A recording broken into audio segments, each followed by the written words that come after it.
ఇది మన షిరిడి గ్రామం యొక్క గ్రామ దేవత. బాబావారు మొట్టమొదటిగా ఈ ప్లేస్కి వచ్చారు.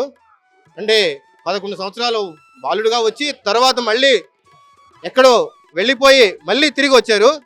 అప్పుడు ఇక్కడ మహల్సాపతి గ్రామ పూజారిగా ఈ గ్రామ దేవతకి పూజారిగా మహల్సాపతి ఉండేవారు.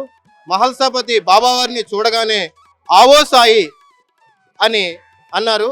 అంటే అప్పటి వరకు బాబాకి నామకరణం లేదు. మొట్టమొదటిగా సాయి అనే నామము ఇక్కడి నుంచే వినిపించింది. అది మహల్సాపతి ఆవో సాయి అన్నారు. అప్పటి నుంచే బాబావారికి సాయి బాబా సాయి అనే నామకరణం ఇక్కడి నుంచే జరిగింది. ఇక్కడి నుంచి వచ్చిన తర్వాత మళ్ళీ తిరిగి వెళ్ళలేదు. ఇది గ్రామం యొక్క దేవత. దానివల్ల బాబావారు ఇక్కడి నుంచి ప్రతిరోజు వచ్చారు. బాబావారు నడయాడిన ప్లేస్లో నడుచుకుంటూ ద్వారకామాయి గ్రామంలో నుంచి వచ్చేవారు. ఈ చావడి అన్ని ద్వారకామాయి చావడి గుండా ఈ మార్గ ప్రదర్శనలు చేసేవారు. అంటే బాబావారు ఎక్కువ పూజలకైతే ఇంపార్టెన్స్ ఇవ్వలేదు. ఆయన నామం యొక్క చేస్తే సరిపోద్దని అన్నారు. నా నామం యొక్క చాలు అని అన్నారు.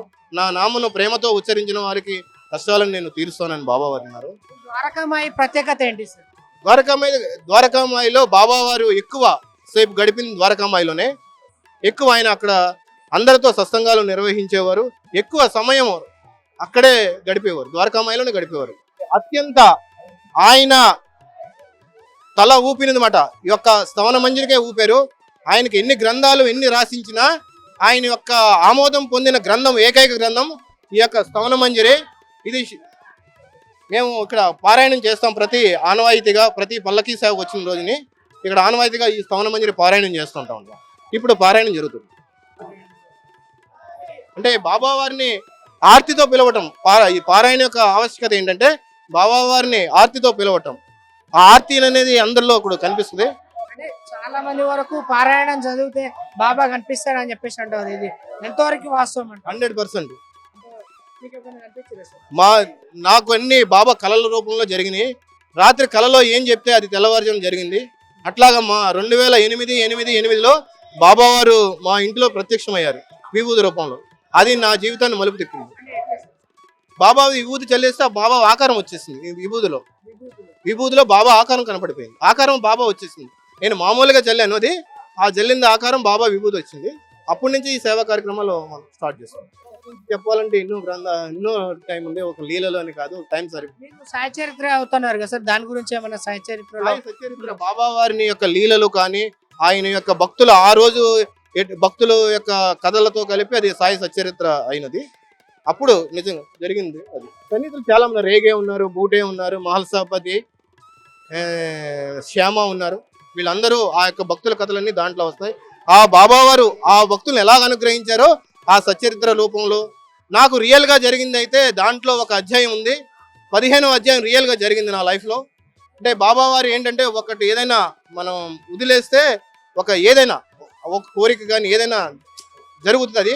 అది నిజంగా 15వ అధ్యాయము చోల్కర్ కథ ఉంది. ఆ చోల్కర్ కథ నిజంగా జరిగింది. అని ఎంతోమంది జరిగింది, నాకైతే ప్రత్యక్షంగా జరిగింది. అది అధ్యయనంలో ఏముంటుంది సార్? అధ్యయనంలో బాబావారు స్థిరమైన ఉద్యోగం గురించి ప్రయత్నం చేస్తారు. అప్పుడు నేను చేసినప్పుడు ఆ 15వ అధ్యాయం అప్పారావు గారు అనే ఆయన ఒక మన ఆంధ్రదేశానికి సాయి వ్యాసగా చెప్పుకోవచ్చు. అంటే అలాగా వ్యాసకర్తలు అన్నీ తెలుసు. ఆయన అనుకోకుండా ఫోన్ చేసి ఈ గ్రంథం పారాయణం చేయి, నీకు మంచి ఫలితం వస్తుందంటే ఖచ్చితంగా 40 రోజులు చేస్తే వచ్చింది పారాయణం. ఖచ్చితంగా జరిగింది. అదే ఇప్పుడు చెప్పాను, నేను అనుకున్నవన్నీ జరుగుతాయి. అదేనండి, మన మనసులో ఏమనుకుంటే అది అవుతుంది. ఖచ్చితంగా జరుగుతుంది. నమ్మకంతో చేయాలి. అయితే ఏంటి, ఇది కాముటి బేరం కాదు. ఆధ్యాత్మికత అనేది కాముటి బేరం కాదు. ఇది ఇస్తే ఇది ఇస్తా అదేమీ లేదు. మనం చేయాలి. అది తర్వాత ఫలితం ఎలా వస్తుందో అది సమాధి నుంచి నా యొక్క ఎముకలు మాట్లాడనని ఉంటుంది. అది ఖచ్చితంగా కూడా జరిగింది.